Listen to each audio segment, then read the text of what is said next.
우리 양에 대한 말씀을 나누니까 이제 점점 계속 듣다니까 내가 양이 된 기분이 들 정도로. 그런데 우리가 워낙 양에 대한 습성을 잘 몰랐기 때문에 굉장히 유익한 것 같아요. 근데 그냥 시편 23편을 읽고 들었을 때하고 이 양의 입장에서 양의 눈으로 목자를 바라보는 것하고 너무나 그 깊이가 다르고 그 귀함이 다르더라. 성도가 주님 없으면 못 살아라고 고백하는 그 안전한 상태. 난 주님 없으면 살 수가 없습니다. 그럼 사는 거예요. 난 주님으로 만족합니다. 그러면 풍성합니다. 사실 그 두 가지 말고 신앙생활에도 뭐 별 대단한 거 있습니까? 이번에는 제가 총회를 8월 달에 가려고 해요. 제가 이제 우리 교단에 들어온 지 27년째예요. 26년 채우고 27년째로 들어갔으니까 그동안 한 번도 제가 총회에서 발언하지 않았다 제가 늘 말씀드렸어요. 딱 한 번 그때 아니 저는 이준환 목사님을 도와드리려고 그런 건 아닌데 워낙에 앞에 나오신 의장이 회의법을 무시하시길래 그 회의를 다르게 진행하십시오 이 발언을 했는데 하필이면 그 내용이 이제 우리 이준환 목사님을 막 괴롭히는 내용이어서 남들이 볼 땐 제가 이준환 목사님 편을 든 것처럼 아마 그렇게 생각을 했을 거예요. 저는 전혀 그런 게 아니고 제가 이준환 목사님 사랑하고 존경하지만 우리가 친한 사이는 아니거든요. 세대도 다르고 또 그분이 뭐 통화하면요 뭐 용건만 간단히 하고 끝나면 그래 조 목사 수고해 그러고 끊어버리시니까 뭐 긴 얘기를 나눌 수도 없어요. 그런데 제가 친하고 안 친하고는 상관하지 않아요. 바르게 회의를 진행해라 이거지. 법대로 바르게 하나님의 총회가 뭐였는데 왜 막 날치기로 불법으로 막 의장이 마음대로 이 회의를 엉망진창 만드냐. 그 절차상의 문제를 제가 지적을 했는데 결국 이제 이준환 목사님을 도와드린 꼴이 돼갖고 그 사람들 눈에는 그렇게 보이겠죠. 제가 이준환 목사님을 도와드리려고 지원 사격을 했다 이렇게 생각을 하니까 아니 뭐 그것도 하나님 그렇게 역사하신 걸지도 몰라. 어쨌든 제가 그 발언한 거로 말미암아 그 순간에 그 상황이 뒤집어져서 이준환 목사에게 도움이 됐으니까 저도 감사하죠. 할렐루야. 존경하는 목사님. 참 귀한 분이라고 생각해요. 근데 이번에는 제가 가서 총회 상황, 지난 코비드과 한 3, 4년 동안 총회에서 일어난 일에 대해서 제가 정식으로 좀 발언을 좀 하려고 합니다. 기도하는 중에 그런 마음 주셔서 집사람한테도 이번에 가서 발언해도 되겠니까 조금 있으면 은퇴가 가까운데 한번 하라고 예, 그래서 총회 상황에 대해서 지난 한 3, 4년 동안 총회가 너무나 어지럽고 사실 그 중에 많은 불법적인 일이라고도 말할 수 있는 것들인데 이게 뭐 한국의 문재인 독재처럼 코로나 독재처럼 총회가 모이지 못하는 상황에 실행위원회 몇 명 모여서 막 날치기로 통과를 해갖고 제가 그걸 하나하나 조목조목 지적하려고. 저는 어느 개인에 대해서 관심 없어요. 개인이 잘하고 못하고. 아멘. 실수할 수도 있고 잘못할 수도 있어. 그게 뭐 중요한 게 아니야. 그러나 이 총회가 나가는 길에 대해서는 말씀대로 진리대로 합법대로 헌법대로 적법대로 하라는 거죠. 이게 무슨 세상 정치 집단도 아니고. 근데 아무도 문제 삼질 않아. 그게 뭐가 문제인지도 모르는 사람들이 쭉 앉아있거든요. 옛날에 이런 걸 잘하신 목사님들 다 은퇴해서 이제 70대이 넘어갔고 이제 김남수 목사님도 은퇴했으니까 될 수 있으면 발언 안 해요. 은퇴한 목사가 자꾸 나와서 발언할 수도 없잖아요. 그런 분들이 앉아있어요. 웬만하면 그냥 발언 안 하려고. 제가 사실 김남수 목사님 저한테 개인적으로 부탁도 하셨어요. 총회가 좀 바로 가는 일에 조 목사가 좀 역할을. 근데 그게 뭐 지방회장 되고 뭐 총회 임원이 되는 거는 아니고 제가 그건 못하겠다. 그분은 그런 의도로 부탁을 하셨는지 모르지만 저는 총회 플로어에 거기 150명, 200명 회원들이 앉았는데 다 목사님, 전도사님들인데 좀 바르게 알자. 교단이 운영되고 총회가 나아가는 길에 있어서 헌법대로 적법하게 합법하게 이런 일들이 처리돼야지 이게 바른 교단으로 세워져 있는데, 제가 이번에 한마디 발언할 거예요. 되게 미움을 받을지도 몰라요, 그 사람. 특히 지금 총회장, 부총회장 이런 분들은 제대로 찍힐지도 몰라요. 근데 그 초재회장이 사실 저를 되게 좋아하는 분이에요. 제가 뉴욕에서 그 사모님을 4년 동안 집에다 태워드렸거든요. 신학교 끝나고. 그 사모님이 거기 사무총장이셨어요. 그래서 서브웨이 타고 가시니까, 아유 사모님 밤 10시가 넘었는데 여자가 위험하게 서브웨이 타고 가시면 됩니까? 제가 좀 돌아가는 길이지만 사모님을 집에다 내려드리고, 그래서 그 총회장 목사님 저를 굉장히 이뻐하시고 고마워하고, 그래서 개인적으로는 저를 되게 가깝게 생각하는 분이에요. 다시 말씀, I don't care. 친한 분, 친분이 상관있는 거예요. 그리고 제가 지금 옹호하려고 하는 사람, 제가 별로 안 좋아하는 사람이에요. 전 별로 그 사람하고 안 좋아. 그러나 다르게 하란 말이에요. 아멘. 이게 누가 친하고 누구랑 가깝고 그렇게 되는 게 총회의 문제가 아니에요. 어찌됐든 이제 8월 달에 제가 총회를 가려고 하는데, 얼마 전에 총회 날짜가 확정됐습니다. 제가 받고 며칠을 고민하다가 이번에는 가야겠다는 마음을 주셔서 가고, 뉴욕이니까 뭐 운전하고 가면 됩니다. 그래서 며칠 이렇게 다녀오겠습니다. 할렐루야. 제가 왜 그 얘기를 꺼냈죠? 총회라는 얘기는 갑자기 생각이 안 났어요. 딴 데로 떠들고. 네, 우리가 양입니다. 아멘. 목사도 양이야. 주님 앞에 서면 우리도 다 양이야.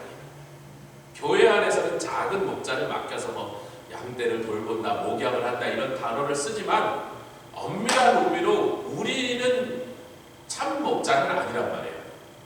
목자가 우리를 데려다가 목장의 일꾼으로 쓰시는데, 우리에게 부탁해요. 목자의 마음을 품고 내 양을 좀 먹일 수 없겠냐. 베드로에게 부탁하신 것인 줄 믿습니다. 네가 목자의 마음을, 내 마음을 품고 내 양을 좀 먹일 수 없겠냐 부탁하신 거예요. 그러니까 우리가 목자의 일을 해도 그 양은 우리의 양이 아니고 주님 양이란 말이에요. 주님은 내 양을 먹일 수 없겠냐 그러잖아요. 우리가 목자의 일을 해도 사실 정확하게 되면 우리도 여전히 양일 뿐이다. 목사도 연약합니다. 목사도 실수합니다. 목사도 넘어질 수 있다는 거예요. 그러니까 어찌됐든 우리가 이 양에 대한 걸 배우면서 한 가지 분명한 건, 이 성도의 삶에서 늘 무엇을 먹을까 걱정하고 있으면 살이 찐다 안 찐다? 살이 찔 방법이 없어요. 우선 양이란 짐승은 모든 초식 동물이 편안해야 되새김질을 해. 마음이 편안해야 돼. 그러니까 주님이 나와 함께 계신데 뭘 걱정이야? 그래야 되새김질을 해. 그래야 거기서 양분이 몸으로 흡수돼. 그래야 살이 찌는 거예요. 그리고 양분을 충분히 먹은 것 같아도 자꾸 그 양분, 먹은 양분으로 몸에 비축된 에너지를 꼴을 찾으러 돌아다니는 데 쓴다면 이거는 계산이 똔똔이란 말이죠. 조금 먹었는데 그거를 꼴 찾으러 갔는데 도로 다 써버리면 몸에 비축될 에너지가 없다는 거예요. 그래서 주님께 맡겼으면 걱정하지 말아야 된다. 주님을 믿고 내일도 꼴을 찾아주시겠지. 아니 어디 꼴 있는데 다 주님은 찾아놨어요. 내일은 어디로 데리고 가겠다. 주님은 다 계산해놓고 다 발견해놓고 꼴이 어디 있는지를 다 알고 계세요. 그것이 의의 길입니다. 할렐루야. 의의 길. 우리는요, 자, 한문으로 오를 의자를 씁니다. 자, 제가 요새 한문을 좋아해볼 거예요. 생각할수록 오묘한 거예요. 이게 양자입니다. 여러분 양같이 생겼죠? 이게 양자예요. 양자. 이게 양이라는 글자예요. 좀 이렇게 붙어야 되지만 요게 나자입니다. 제가 생각해도 상당히 잘 썼네요. 자꾸 쓰다 보니까 느네요 이게. 나, myself. 양. 물론 이 여기서 양은요, 이게 두 가지로 내가 양이 됐다라는 뜻도 되고, 나 대신 십자가에서 하나님의 세상대를 지고하는 어린 양으로 돌아가신 예수님과의 관계도 의미한다는 거예요. 그러니까 영적으로 이걸 예수님의 십자가로 연결해서 주님과 나라고 하고, 또 보통 이 영적인 상황이 아닐 때 그냥 내가 양처럼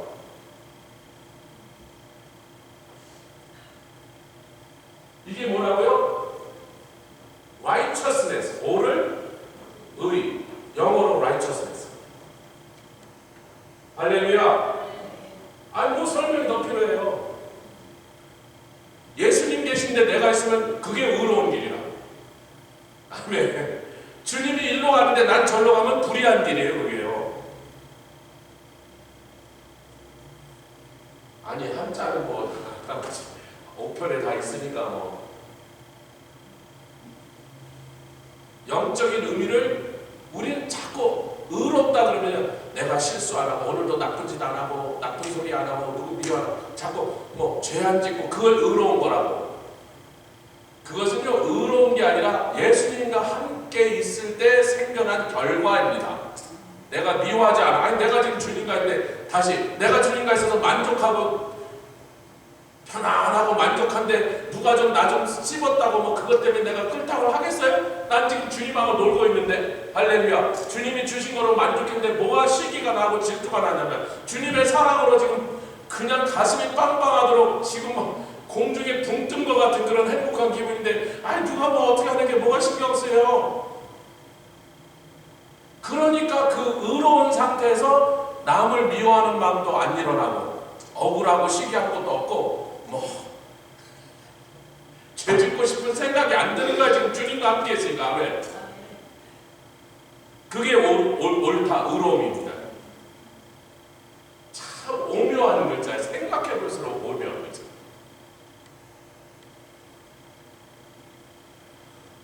이제 양들이 그런데 우리가 이제부터 양이라는 입장보다 이제 주님에 더 포커스를 이제 우리는 성도의 입장으로 좀 다시 좀 많이 보여요. 양의 식성을 얘기하면서도 성도의 입장으로. 자꾸 우묵한 곳에 들어놓으려고 하다 양들이 뒤집어진다. 우묵한 곳보다 편안한. 실제로 여름에 더울 때는요, 진짜로 그래요. 너무 더운 데는요, 땅을 좀 팝니다. 그럼 땅 속에 이 지면 한 60cm, 70cm 내려가면 거기서부터 땅이 좀 시원해요. 그러니까 이렇게 좀 패인 데가 가면 그 땅이 시원하다고. 더우니까 양들이 거기 이렇게 붙이고 누워있으면 아주 편안한 거야. 그러다 이제 홀랑 뒤집어져요. 그러니까 우리가 여기서 영적 원리는 요것만 기억하면 되죠. 성도가 자꾸 편안한 삶을 찾으면 망하는 수가 있다. 그래서 제가 지난주에 자연인이 그러더라고요. 불편함의 미학입니다. 전기도 없는 데서 사니까 불편하죠. 아니 그건 불편하죠. 물도 막 이렇게 산에서 내려오는 거 막 호수로 했는데 막 가끔 이렇게 낙엽 같은 게 막 호수가 또 막 물로 빠가해갖고 호수에 있는 진흙을 빠가내서 다시 나오게 하고 이런 낙엽도 치우고 이러니까 불편하지 않습니까? 아니 불편하죠. 근데 이게 불편함의 미학입니다. 불편함의 아름다움. 현대인은 너무 편한 것조차 너무 편한 것만 찾아.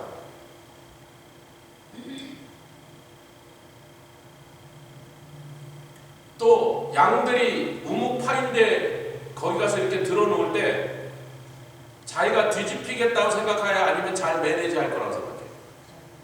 아, 내가 안 뒤집힐 자신이 있다고 생각하고 들어놓은 거죠. 다른 놈은 뒤집어져도 나는 안 넘어져. 그러니까 뭐라고요? 선줄로 생각할 때 그때가 넘어지는 거다. 그 선줄로 생각할 때 넘어진다고 하는 말씀 앞에 우리가 지난 시간에 읽었습니다. 고린도전서에 뭐예요? 그 많은 사람들이 광야에서 실패한 것을 우리에게 거울 삼아 기록하셨습니다. 200만 명이 실패해서 넘어졌는데 자기는 쳐다보면서 나는 안 넘어져 이러면 넘어진다는 거예요. 그런 거예요, 여러분. 저 사람들 다 넘어져도 나는 안 넘어져. 안 넘어질 자식들. 그러니까 넘어지는 거예요. 선줄로 생각할 때 넘어진다. 주님이 지켜주시니까 안 넘어지는 거지. 할렐루야. 성령이 붙잡아 주시니까 안 자빠진 거지. 내 두 번째는 이제 이 107페이지입니다. 강의 안에 107페이지 아래 번 두 번째 거. 원래 양 고기를 가족들이나 손님이 오면 잔치 때 양을 좀 먹지만요, 양은 고기를 잡아먹으려고 키우는 목적보다는 또 젖으로 치즈나 버터를 만들기도 하지만 그건 뭐 어차피 나오는 젖이에요. 놔두면 안 돼요. 뚱뚱 젖이 불어서 병 생깁니다. 그렇잖아요. 그 짐승이나 사람이나 젖이 나올 때 빨리 짜줘야 되거든요. 어차피 짜줘야 돼요. 근데 새끼들 먹이는 것보다도 훨씬 많이 나오니까 그 짠 젖으로 버터를 만들고 치즈를 만들어야 되는 거예요. 아니 그때 당시 치즈를 팔아서 누구한테 팔아요? 그 집도 양 키우고 우리도 키우고 저쪽 집도 양 키우고 뒷집도 다 양 키우는데 집집마다 젖이 나와서 다 치즈를 만드는데 그 치즈를 어느 사람한테 팝니까? 그 집도 다 치즈 있는데. 팔으려고 이걸로 수입을 삼는 게 아니고 양은 털 깎는 걸로 수입을 삼는 거예요. 영국이요, 대영 제국이 되기 전에, 전 세계로 호령하는 대영 제국이 되기 전에 영국이 버틴 것은요, 스코틀랜드나 웨일즈에서 키우는 양털을 깎아서 그걸로 모직을 만들어서 팔아갖고 영국이 살았습니다. 천년, 이천. 양털로, 순모로 천을 짜서 그걸 유럽에 팔아서 살았어요. 그만큼 양모, 양의 털은 굉장히 부가가치가 있다.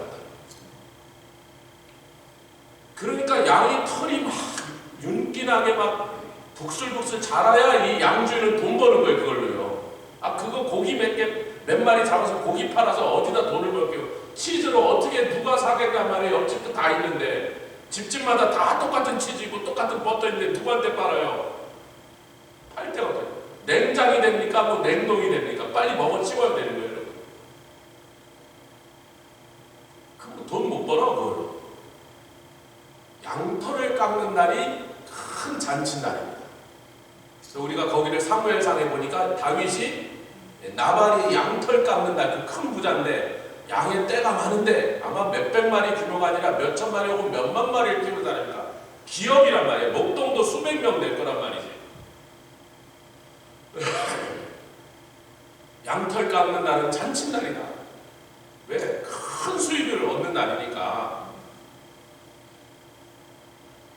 그런데 이제 우리가 영적으로 성경에서 양털이라는 것은 여기 107페이지 두 번째입니다. 두 번째 1번 성경에서 양털은 그리스도의 옛사람, 옛삶을 가리킨다. 옛 모습이죠. 이는 내적 태도가, 내적 상태가 밖으로 나타나는 것인데 양털은 밖에 있잖아요. 그러니까 온갖 바깥에 있는 환경의 양털은 비도 맞고 먼지도 붙고 오물도 붙고 지가 싼 똥도 거기 붙는 거란 말이에요. 내면이 아니고 외부란 말이죠. 그러나 그 외부는 내적인 상태가 표현된 것인데 옛사람의 욕구, 옛사람의 포부, 또 옛사람의 소망입니다. 이 그리스도 안의 소망이 아니라 옛사람, 자기가 늘 꿈꾸는 게 있어서 자기가 야, 내 돈 한 번 벌어야지, 이 동네에서 최고 부자 될 거야, 이런 것들이 양털이라는 거야.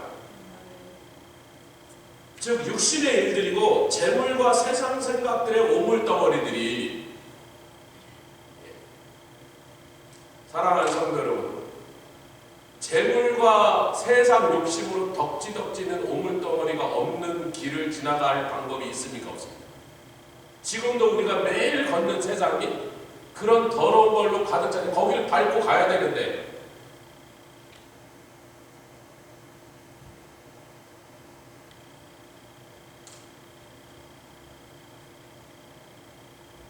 근데 문제는 뭐예요?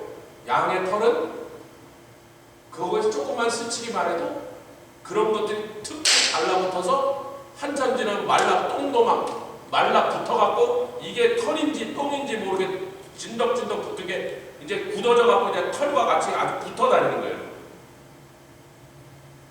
그래서 제가 인도에서 만난 양이 양인지 몰랐어요. 이게 색깔이 그레이 색깔이라 저게 이게 무슨 짐승이야? 하여튼 너는 누구니? 제가 그러고 서 있었던 거예요. 한참 보니까 양이야. 얼마나 꼬질꼬질하고 돌보질하는지 이게 색깔이 하얗지 않고 완전히 우리 권사님 그 셔츠 색깔 정도로 그레이가 돼 있더라니까요.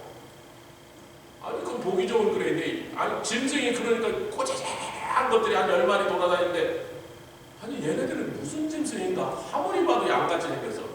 그래서 현지 목사분이 야 저게 뭐냐? 아 목사님 양이잖아요. 모르세요. 내가 한마디 하면 인도 양은 왜 이렇게 더럽냐 하고 싶었지만 또 기분이 나쁠까봐 얘기는 안 했지. 그래 양이구나. 인도에도 양이냐? 아 인도 양 많이. 거기는요 집집마다 그냥 몇 마리 키워요. 잡아먹으려고. 내다 파는 대규모인 그런 목약 녹축이 아니고 그냥 집에 닭 몇 마리 키우듯이 양도 몇 마리 놔둬서 그냥 지네들이 동네 다니면서 풀 뜯어 먹고 다닌대. 아휴 얼마나 더러운지.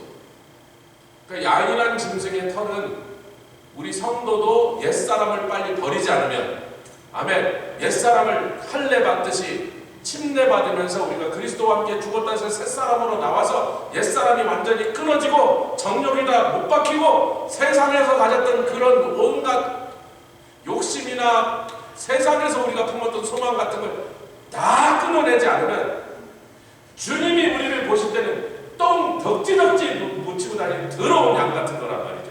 주님이 보실 땐 그렇단 말이에요. 우리를 보시면. 근데 인도의 그 양들끼리 서로 만나서 야 너는 왜 이렇게 더럽냐 그래서 야 이놈아 너는 왜 이렇게 목욕도 안 했냐 그래서 그놈이 그놈이고 그놈이 그놈인데 다 똑같은 색깔이더라니까. 우리끼리 볼 때는 뭐 한다고요? 누가 너가 더 의로우냐, 누가 너가 더 거룩하냐, 누가 너가 더 착하느냐. 우리끼리는 그러고 있지만 주님이 보실 때는 똥 묻은 양은 꼬라지란 말이지. 그러니까 제일 좋은 방법은 그 오물이 있는 길을 안 다닐 수는 없잖아요. 지르게 안 앉을 수는 없잖아. 제일 좋은 방법은 양털을 싹 밀어버리는 거예요. 할렐루야. 거기 또 똥만 묻고 지륵만 묻는 게 아니라 진드기가 그 속으로 들어가는데, 말씀드렸잖아. 이 양털은 저절로 빠마를 해갖고 내추럴 빠마가 돼서 이렇게 꼬이기 시작한단 말이에요. 이렇게 속에 보면 굉장히 꼬여갖고 이렇게 길게 늘려면 이렇게 긴 장발인 거예요. 그게 꼬여갖고 이렇게 돼 있는 거지. 그래서 무거운 거예요. 이렇게 난 게 아니고 그 속에서 수없이 꼬여있기 때문에 굉장히 무겁단 말이죠. 아마 양의 몸무게 제가 계산을 안 해봤지만 한 30~40%가 털무게일 거예요. 지고 다니는 텐트예요. 그냥 매일 텐트를 지고 다니는 거예요.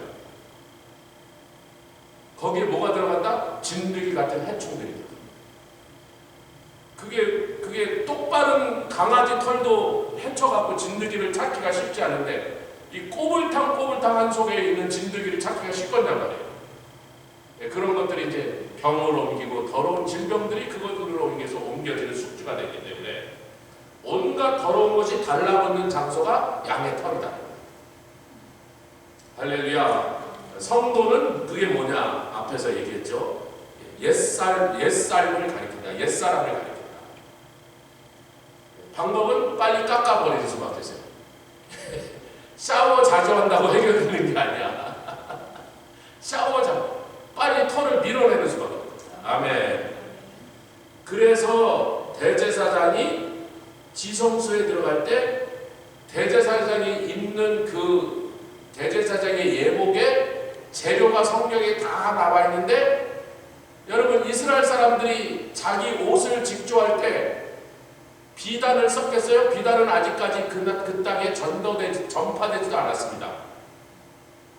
다윗이 이 글을 시편 23편을 쓸 때 비단은 팔레스타인에 아직 중국에서 오질 않았어요. 여태까지. 그 시기보다 좀 지나야 비단이 드디어 들어옵니다. 명주를 입었겠어요? 무명? 목화? 없었습니다. 그럼 이스라엘 사람들이 옷을 만들 때 가장 많이 쓴 재료가 뭐겠어요?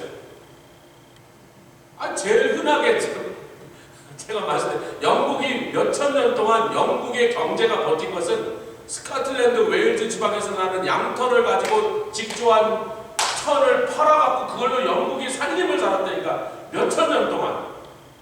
그래서 나폴레옹이 영국을 경제 불락을 하고 영국하고 교육하는 나라는 내가 다 때려잡겠다. 왜? 영국이 제일 만만치 않은 상대니까 영국을 말려 죽이려고 하려고 3년 동안 나폴레옹이 영국 해상 봉쇄령을 내렸습니다. 불란서 해군을 딱 동원해갖고 영국 쪽으로 가는 배는 다 격침시켜버리고 납포해버렸어요. 영국이 큰일 났어. 왜 큰일 났죠? 자기는요, 양식도 많이 안 나와요. 영국이 농경이 잘 발달한 나라가 아니야. 뭐 해서 먹고 사는 나라라고요? 그때까지. 이게 나폴레옹이 1800 몇십 년대 얘기해요. 지금부터 200년 전까지 영국은 그 양모를 팔지 않으면 나라가 망하는 나라였어요. 근데 그 나라처럼 이스라엘도 그렇게 양을 많이 치는 나라니까 옷감을 만들 때 제일 흔한 재료가 뭐라고요? 당연히 양털이죠. 그런데 대제사장의 옷을 만들 때는 양털로 직조된 소재를 전혀 쓰지 못하겠어요. 저도 이분의 책에서 이걸 듣고 그런가? 그러고 확인해보니까 맞더라고요. 세마포는 이집트에서 왔습니다. 지금도 세계 최고 디자이너들이 리넨을 만들 때, 리넨으로 된 옷을 만들 때 그 사람들이 그게 최고급 리넨, 세마포라는 것을 말하기 위해 이집시언 리넨, 애굽의 리넨. 지금도 세계 최고의 리넨, 세마포는 애굽에서 나옵니다. 애굽의 특산품이라 수입해와요. 그런데 그렇게 흔하게 나는 양털을 가지고 옷을 만들면 되는데 그것도 좋은 옷이야. 양모로 만든 옷이 얼마나 좋은 옷이야. 근데 대제사장의 옷에는 그 재료를 하나도 못 쓰게. 거기에 어떤 영적인 심볼이 있고 영적인 교훈이 있더라. 아멘. 하나님께 들어가 나아가서 하나님 앞에 예배드리려고 하는 자는 양털 싹 깎아라. 양털로 된 옷도 입지 마라. 그만큼 하나님 우리가 옛사람의 모습을 끊어내지 않고 하나님께 나오는 것을 원치 않습니다. 할렐루야. 할렐루야. 여러분 아멘 하셨지만 그 정도 작게 하시면 저 비디오로 보면 안 들어가요. 그래서 여기 한 100명 있는 데서 아멘 그러면 이제 비디오로도 같이 그분들도 거기서 아멘 같이 합니다. 그 다음 페이지로 가보겠습니다. 성막의 지붕인데요. 여러분 성막의 지붕은요. 이게 요걸 좀 보셔야 됩니다. 거기다 설명을 해놨지만 이건 그림으로 좀 그려야 돼요. 성막의 지붕은 성막을 이렇게 그냥 대충 그린다. 텐트니까 제사장이 천장을 딱 올려다보면 제일 먼저 보이는, 그러니까 여기서 보이는 안쪽의 지붕의 재료가 뭐냐면 고운 꼬아서 만든 리넨으로 한 앙장이에요. 앙장이라는 건 척박이라는 뜻이죠. 근데 거기에 온갖 화려한 청색 실, 흰색 실로 꽃을 술을 놔서 막 새를 술을 넣고 그래서 아름다운 장식을 해놨습니다. 그거는 배로 만든 거예요. 실로 만든 거예요. 그런데 여러분 사막은 온도차가 심합니다. 낮과 밤의 일교차가요. 화씨로 하면 60도 정도가 왔다 갔다 해요. 낮에 120도, 밤에 60도, 50도로 떨어져요.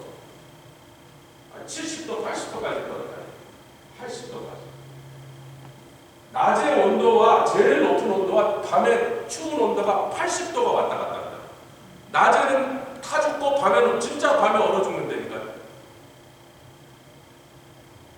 그래서 사막이 무서워요. 그래서 낮에 해가 너를 삼지 않고 밤에 달이 너를 해치지 않는다는 말씀을 하죠. 사막은 낮에는 태양에 타 죽고 밤에는 추워서 얼어 죽으니까. 근데 여러분 보십시오. 이렇게만 놔두면 바깥에와 안의 온도가 너무 차면 이게 습기가 생겨요. 그러면 천으로 짜는 그것만 있으면 어떻게 되죠? 곰팡이 붙는 거예요. 습기가 이렇게 가다가 막히니까 곰팡이가 생겨서 그 아름다운 성막 안에 제일 위에 천장이 그냥 날마다 곰팡이 막 물자국이 생기는 거예요. 물이 뚝뚝 떨어질 수도 있어요. 그 차이가 온도차가 바깥과 안의 온도차가 나니까. 그래서 거기다 인슐레이션을 넣는데 뭐를 넣었죠? 염소털을 넣습니다. 자, 염소는 털이에요. 염소털을 이렇게 덮으니까 뭐가 돼요? 지금 얘기했잖아요. 이건 뭐 때문이다? 왜냐면 안에 있는 천과 그 위에 있는 천 사이에 들어간 거예요, 이건. 그러니까 안에서도 안 보이고 밖에서도 안 보이는 기능인 게 인슐레이션을 집어넣은 거예요. 기능으로. 왜냐면 염소들을 두껍게 넣으면 바깥에와 안의 온도차를 너무 심하지 않게 만들고 낮과 밤의 온도차를 심하게 만들지 않아서 거기에 막 습기가 차고 이런 것을 방지하는 거예요. 바깥에 너무 뜨거워도 안이 너무 뜨거워지지 않게 하고 바깥이 아주 추워도 갑자기 여기 안이 추워지지 않게 해서 그 다음에 무엇을 넣습니까? 수양인데 잘 보세요. 붉게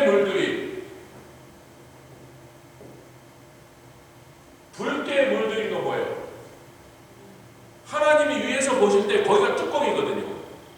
하나님이 성막을 딱 보시면 하늘에서 보시면 뭐가 보여요? 붉게 물들인 수양 가죽, 붉은색이 그 천장이란 말이에요.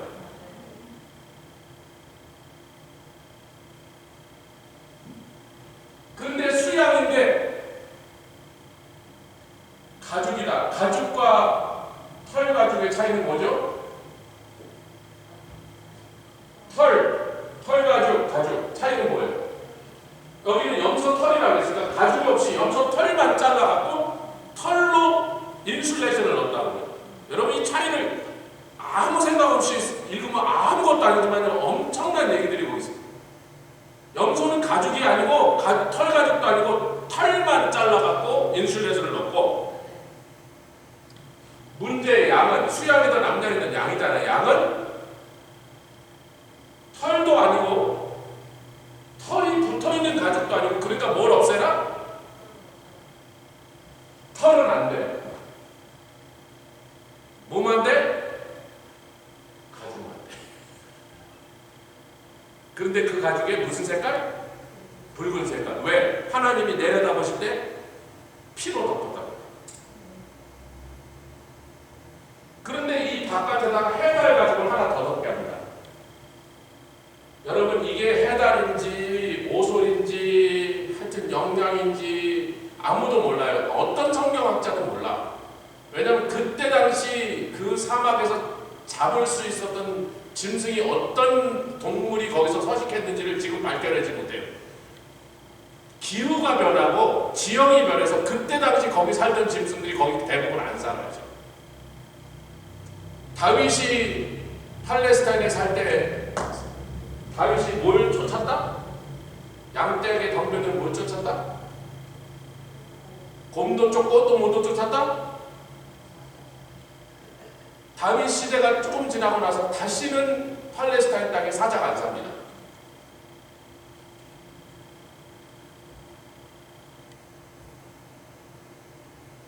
이사 갔어요. 거기서 살 수가 없게 돼요. 환경이 사자가 살 수 없는 환경으로 변했다. 기후가 변했단 말이에요. 지난 2000 몇백 년 동안 팔레스타인 지방에서 사자를 한 번도 발견했다는 기록이 없어요. 지금도 절대로 사자가 없고 거기서 사자가 사는 데 가려면 한 1000km쯤 가야 돼요. 사자 사는 동네가 없어요 이때는. 그러니까 이 해달 가죽 혹은 히브리 말로 똑같은 말로 에스겔서에 우리가 읽었던 물돼지 가죽, 제가 에스겔서 강의 때 요걸 설명해요.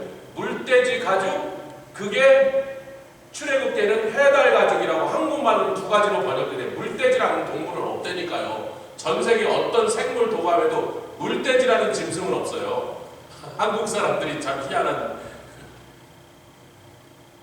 그러니까 이게 무슨 가죽인지 모르는데 해달 가죽이 무슨 짐승인지 모르지만 사랑하는 성도 여러분, 짐승을 잡아가고 가죽을 벗겨서 가죽을 다 가공 처리를 해서 쓸 수 있게 만든 다음에 왜 해달 가죽이나 물대 가죽이라고 하냐면 물에도 잘 견디고 비가 와도 잘 견디고 추위에도 잘 견디고 이글이글 장렬하는 사막의 태양에도 굉장히 오랜 생활 동안 터지고 다 부서지지 않도록 가장 질긴 제품으로 왜? 물돼지 가죽을 신발로 신긴다니까 신발 바닥을 쓸 수 있는 정도면 그 가죽이 굉장히 질긴 놈이라. 그래서 이건 추위와 비바람과 햇볕에서 보호하는 실제 성막의 지붕이라기보다는 성막의 지붕을 다 해놓은 다음에 제일 지붕은 사실은 뭐다? 빨간 색깔을 칠한 수량 가죽이 진짜 제일 마지막 지붕이었던 거예요. 하나님이 보실 때는. 그러나 이것이 건물이기 때문에 우리로 치면 뭘 덮었다? 싱글을 덮은 거야. 기와를 덮은 거야. 아멘. 이게 성막입니다. 이게 성막. 아까 대제사장이 여기 들어갈 때 무슨 재료로 쓴 옷을 절대로 입지 않았다? 양털로 된 옷은 입지 못했다. 근데 하나님 지금 보세요. 천, 배로 꼬았다. 실로 꼬았다. 염소 털 넣었다. 아니 염소 털을 대는데 양털은 왜 안 돼?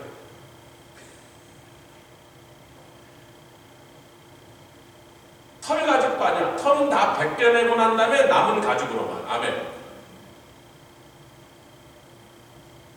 하여튼 하나님께 나올 때는 하나님과 만나려면 하나님과 친하게 지내려면 양털은 깎고 와야 돼. 옛사람은 구습은 버리고 와야 돼. 할렐루야. 교회 와서 신앙생활 하다가요 말씀도 배우고 은혜도 받고 뭐 성령도 받고 부흥성회 때 막 눈물 콧물 쏟고 회개도 다 해놓고도요 결국은 신앙생활하다 자꾸 자빠지는 사람을 보니까 뭘 안 버렸더라? 여러분 우리도 알잖아요. 경험을 알잖아요. 그 저도 교회에서 50년 넘게 자란 사람입니다. 날마다 보니까 뭘 안 버렸더라? 옛사람을 안 버렸다는 말이에요. 옛사람. 그러면 어느 날 자빠지더라고요. 옛사람을 안 버렸지만 성령을 못 받아서가 아니에요. 말씀을 몰라서가 아니야. 은혜를 체험 안 해서가 아니야. 옛사람을 못 버리면 넘어진다.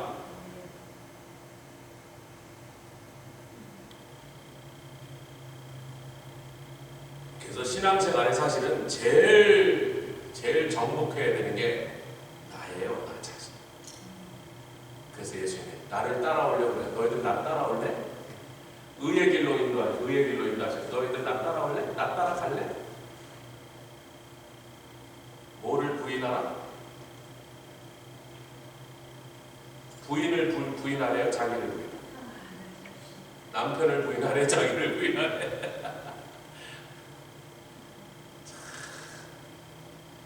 꼭요 우리 남편이 제 십자가에 이런 소리야. 웃기지 말아요. 남편이 십자가에 내가 나를 부인하지 못해서 나를 부인하지 못하니까 자꾸 남편을 하나님 동원하시는 거예요. 아멘. 똑같은 맥락에서 모세나 여호수아에게 내가 너를 쓸래니까 내가 너를 보내서 나의 일을 하려니까 신발 벗어. 물돼지 가죽 신발 벗어.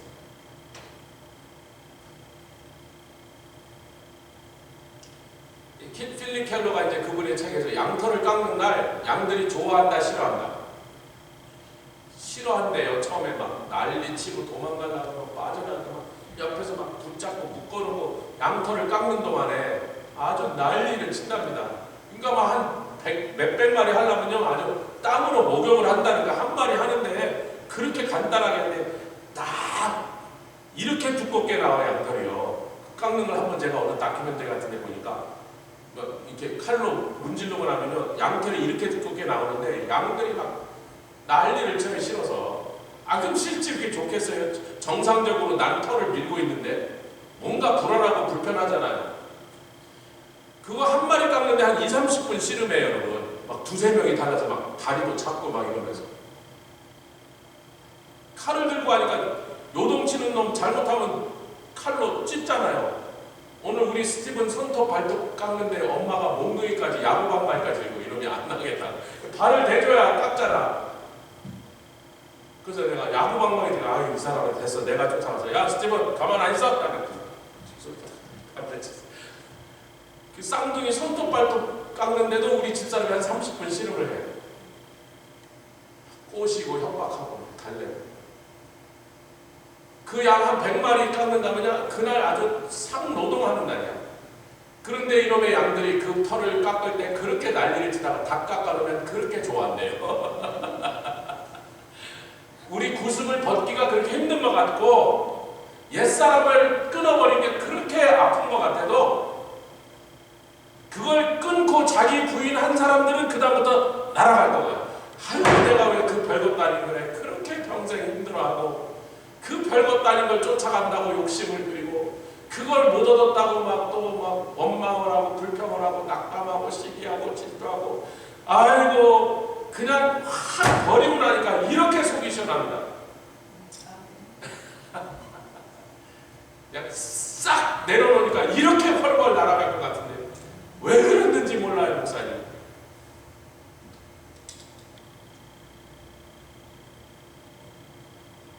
옆에 계신데 빨리 버립시다.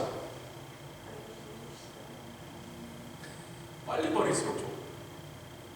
주님이 잡아다 확 밀어버릴 때 빨리 깎이고 나오는 게 좋아. 자, 세 번째는 몸이 너무 뚱뚱해져 비만이 되는데 제가 이제 재밌는 얘기를 옛날에 오래전에 들은 얘기인데 이게 생각해요. 아칸사스 지방에 어떤 농부가 이사와 거기서 돼지 농장을 하는데 아칸사스에 돼지를 많이 키워요. 근데 그 시골 동네 아직도 그런 거예요. 돼지 키우는 동네 돼지 품평회 이런 걸 한다고 그러죠. 1등한 돼지는 막 주인한테 블루 리본 이런 거 달아주고 그러잖아요. 뭐 그러잖아요. 개 품평회도 하고 돼지 품평회, 소 품평회. 그 진짜 대단해요. 빅딜이라고 그러시면서. 그래서 이제 그 지방에 새로 이사 온 농부가 돼지를 잘 먹여갖고 막 엄청나게 살이 찌게 해서 막 기름이 잘잘 돌게 막 닦아주고 해서 돼지 품평회 끌고 나갔더니 심사위원이 딱 보더니 이 사람아 당신 돼지 너무 뚱뚱해! 이러는 거야. 그래서 아니 돼지를 살을 찌워갖고 하지. 이 동네 돼지는 달리기를 잘해야 되네. 그래서 그 동네 품평에는 돼지를 달리기 시합을 시키는 거예요. 그 달리기 시합을 하려면 뚱뚱한 돼지가 당연히 지죠. 날씬한 돼지가 이기잖아요. 그래서 아니 이런 무슨 말도 안 되는 짓을 하니까 그 동네에 유명한 늑대떼가 있어요. 그 늑대 우두머리가 그렇게 돼지 사냥을 잘한다. 그래서 이 동네는 늑대가 나타났을 때 돼지가 달려서 도망을 가야 그거를 듣고 주인이 나서 총을 쏴서 늑대를 쫓아야지 살지. 뚱뚱한 돼지는 뭐예요? 다 먹힌 돼지, 늑대 밥된 돼지, 달리기 잘하는 돼지만 살아남아있다. 이런 얘기할 때 제가 좀 날씬하면 좋겠는데 우리 조아라가 일하는 데서 넘어져갖고 세게 넘어져갖고 엑스레이를 찍고 그랬는데 다행히 이제 엑스레이 잘 괜찮아요. 한 2, 3일 잘 못 걸었는데 오늘 카이프로테 가서 넘어졌던 데 가서 이제 카이프로테하고 좀 만져보니까 치료를 하고 좀 도움이 되고 뼈나 이런 데 이상이 없다니까 다행이죠. 어찌됐든 그랬더니요 그 카이프로테 의사가 저보고 그러는 거야. 이제 제가 먼저 치료를 받고 제가 딱 들어가니까 저를 치료하면서 아이고 뭐 아라가 넘어졌는데 다쳤는데 그래도 참 다행이다. 그래서 뭐가요? 첫 번째는 she is much lighter than us. 훨씬 가벼우니까 넘어져도 충격이 덜했을 거 아니겠나요? 맞잖아요. 그래서 또 한 가지 그래서 또 한 가지 뭔가 했더니 떨어지는 거리가 짧아서 목사님이나 나처럼 좀 더 크면 떨어질 때 그 떨어지는 낙차가 더 크니까 더 세게 찌었을 거 아니냐는 거예요. 그래서 막 웃었어. 딸이 아프다는데 아빠는 너무 웃었어. 가벼우니까 넘어져도 덜 다친단 말이지. 제가 좀 날씬해야 이런 설교를 할 때 좋은데 이준하 목사님 그런 설교를 가면서 빼짝 말라져.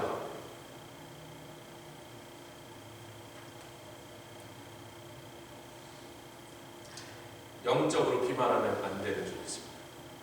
큰일 나요. 성도가 기도하기 싫고요, 금식하기 싫고요, 말씀 읽기 싫고요, 예배 드리기 싫거든요. 끝장난 거예요. 자기가 뭘 배웠던, 뭘 알았던, 뭘 봤던, 무슨 은사를 받았던 끝장나는 거예요. 왜? 마귀한테 잡아먹혀. 늑대한테 잡아먹힌 다음에 돼지 뼈만 남았는데 무슨 소용이 있어요?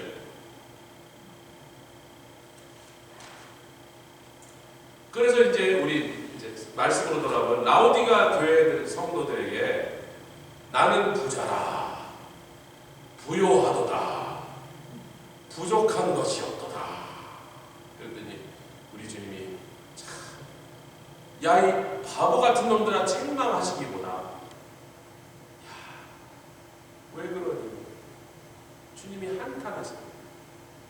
너희가 얼마나 지금 위험한 상태인지 왜 모르니? 왜 사랑하는 자녀들아, 왜 그게 안 보이냐? 왜 장염이 돼서 그러니? 하필이면 라우디게라는 동네가 못 팔아서 번 돈으로 그 도시가 부자가 됐다고요? 안약을 파는 도시야. 고대에 제일 좋은 안약이 라우디게에서 나왔어. 여러 나라에서 그 안약을 수입해서 가져가 그걸 팔아서 돈을 벌었던 도시예요. 그래서 그 도시가 그렇게 융성한 도시가 있는데, 안약을 파는 그 도시에 사는 사람들, 남한테 안약 파지 말고 네가 안약 사서 좀 팔라라. 너는 지금 영적인 장님이다. 왜? 나는 부자라, 부유한 자라, 부족한 것이 없도다. 그 위에 보면 야고보서 5장 5절에는요, 위에 있습니다. 너희가 땅에서 산치하고 연락하여 도살의 날에 너희 몸을 살찌게 마음을 살찌게. 아, 그러니까 마음에 살이 찐다. 아멘. 몸에 살이 찌는 것도 별로 안 좋겠죠. 고혈압도 생기고 뭐 이런저런 중풍도 생기고 안 좋겠죠. 그러나 마음에 살찌는 것이 더 무섭고 더 위험하다. 차라리 몸은 보이기라도 해요.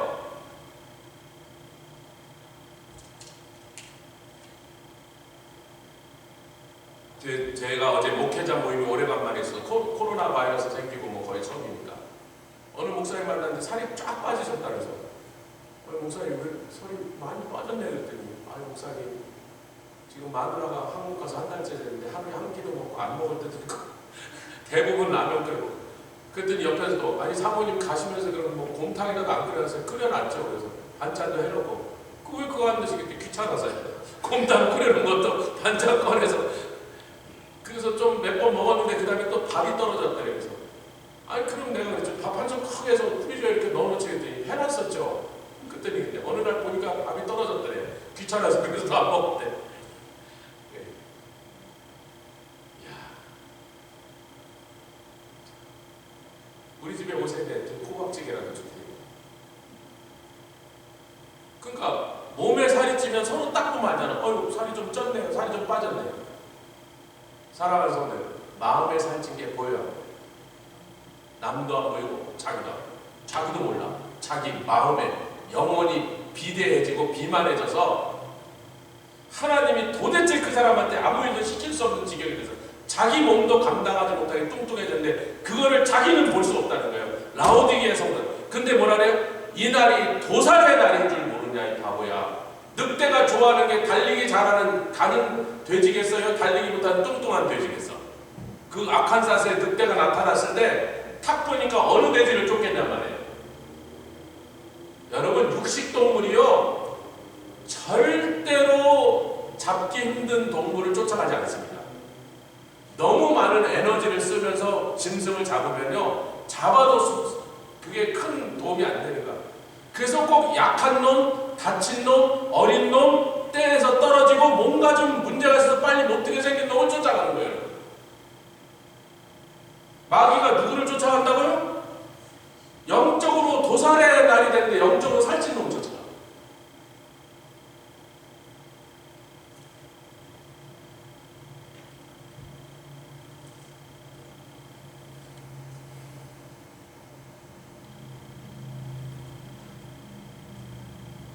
근신합시다. 경계합시다. 한 시대에 그렇게 엄청나고 귀하게 하나님께 쓰였던 주의 종들이 60 넘어 이상해지고 70 넘어 노망상들.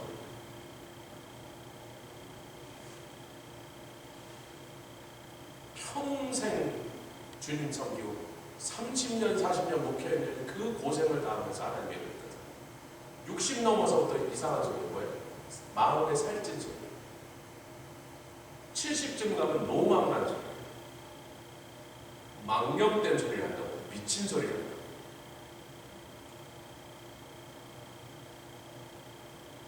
저는 그렇게 되지 않도록 여러분이 좀 눈을 주시라고 좀 봐주십시오. 근신해야 됩니다. 아멘. 도살의 날이야. 마귀가 안 잡아도요, 마귀한테 안 잡혀도요, 주님이 와서 그 앞에 서는 것입니다.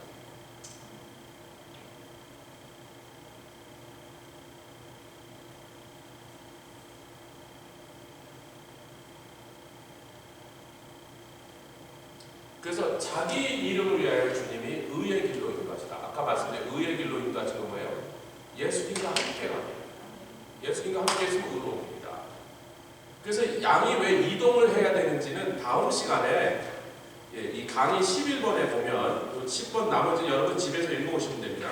11번 다음 주에 거의 11번부터 들어가는데 강의 한 12번을 제가 찍다가 좀 덜 찍어서 다음 주에 나눠드릴 건데 11번에 읽어보시면 왜 양이 꼭 이동을 해야 되는가? 의의 길을 따라서 인도하시는 거다. 인도라는 건 이동한다는 거예요. 왜 이동을 해야 되냐면 봄과 가을에 봄에는 여름에 고산지에 방목장을 올라가고 가을에 이제 초겨울로 접어서도 좀 흰눈이 내리듯이 날씨가 쌀쌀해지면 다시 원래 본무 목장 집이 있는 목자의 집이 있는 자기네 원래 목장으로 가을이면 데리고 내려온단 말이에요.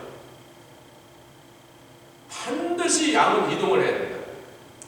그리고 그러지 않아도 똑같은 동네에서도 한 군데서 계속 풀을 먹이게 하면 양은 풀의 뿌리까지 다 뽑아서 그 땅이 전부 이제는 식물이 자라지 않으면서 산사태가 나고 막 땅이 꺼져버리고 이래서 영못을 다시는 거기에 풀이 나지 않게 만들어버리기 때문에 계속 일정하게 그 동네에 있어도 계속 여기서 뜯기다가 며칠 지나면 절로 옮기고 계속 옮겨주지 않으면 그 초장이 다 망가진다는 거예요.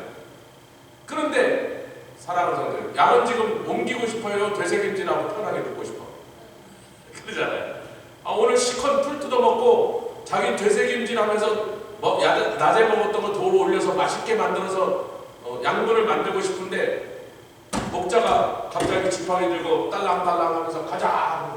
뒤에서 목동들이 또 개들이 막 몰고 저쪽으로 가면 양이 글로 가는 게 기분 좋다 안 좋다? 원하는 일이다 안 하는 일이다? 피곤한 일인데 가고 싶지 않단 말이에요. 여기가 좋사오니 안주하고 싶다.